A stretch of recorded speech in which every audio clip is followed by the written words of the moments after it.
Hello everybody, it's Miles here from Flock of Nerds. Kathryn is here right next to me. Say hi, Kathryn. Hello. We recently went to Berlin, Germany on vacation. While we were there, we realized that Berlin has a lot of crazy, nerdy stuff for us to check out, including video game related things. So what you're about to see is a quick montage of the Game Science Center in Berlin.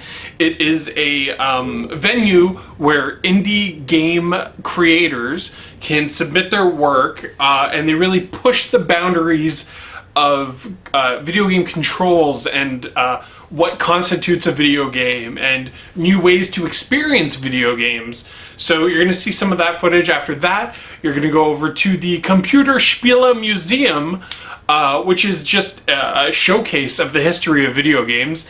Then you're going to come back, and I'm going to show you some of the video games we picked up from Berlin, Germany. Bon voyage!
Today we're at the Computerspiele Museum. That is a computer game museum for you English-speaking folks out there. It is a museum that has video games from the dawn of video gaming up until today. It has systems, consoles, probably every console ever made. They have all sorts of crazy things, lots of playable attractions, and we're going to find out what this crazy thing called video games is all about right here in Berlin. One of my favorite displays at the Computerspiele Museum was different systems were set up to play, and around them they set it up like a kid's bedroom from that time frame when the system came out. So they had a Nintendo, and they had a Return of the Jedi poster in this room, with a Sylvester Stallone headshot. Just super cool. I mean, it went older than that too. They had like a Vector X or something like that hooked up as well. They had all sorts of things hooked up, ready to play, including their own 80s style arcade that had a bunch of arcade machines in it. And they even had games like Space Invaders. They had Asteroids hooked up. And in the back, around the corner, you could play some NBA Jam. We learned so much, and the exhibits were so interactive here. I would highly recommend anybody to take the trip up to Berlin, because we had no idea how nerdy it is. In fact, we would have flocked here sooner if we did know.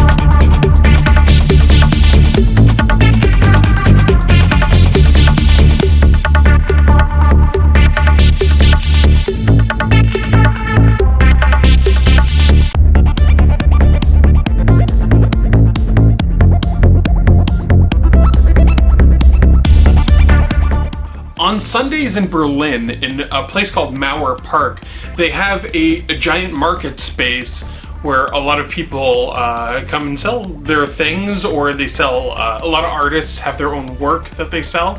But we went there and I was searching for video games. Now, we were in Germany, and there's a region lock on a lot of European games, so there were very specific systems I had to look for, one of which was the Game Boy, and to my surprise, most of the people who had video games had Game Boy games. So this is what we got.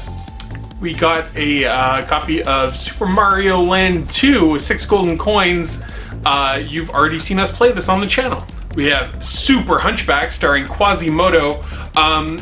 I don't know a lot about these games. I never really had a Game Boy growing up, so if you see any game that you recognize or any game that you know is a European exclusive, please let us know. We also got Alfred Chicken. I think this game is called Maya the Honeybee and Her Friends, but I'm not entirely sure.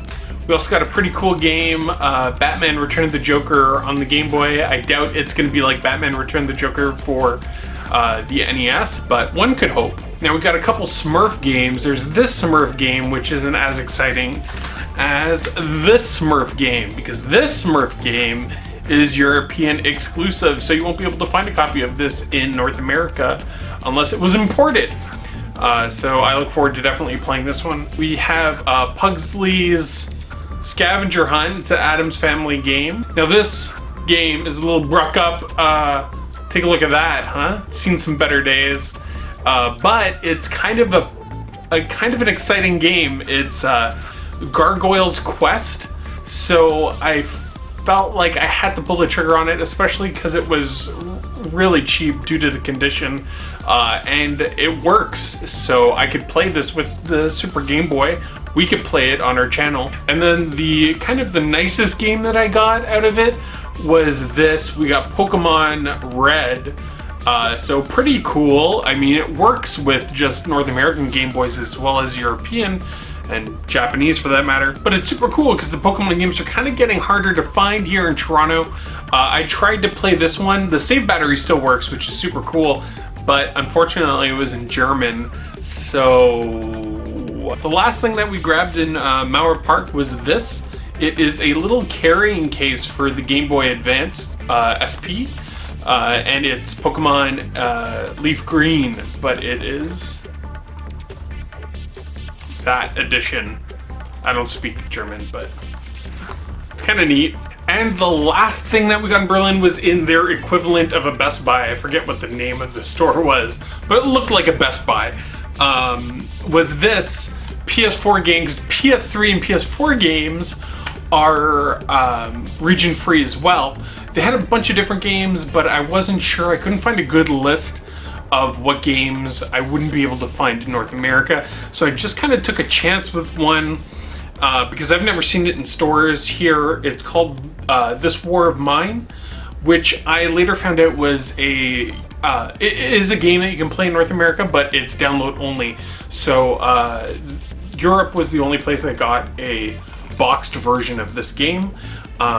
I tried it out. I've actually already finished this game because once I started playing it, I couldn't put it down, and it's really fun.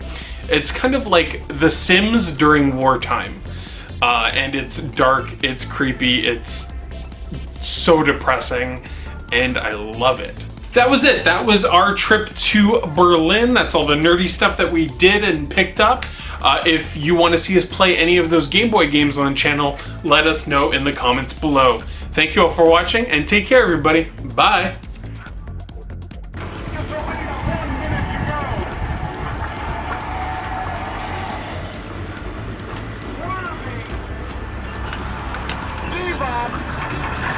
Get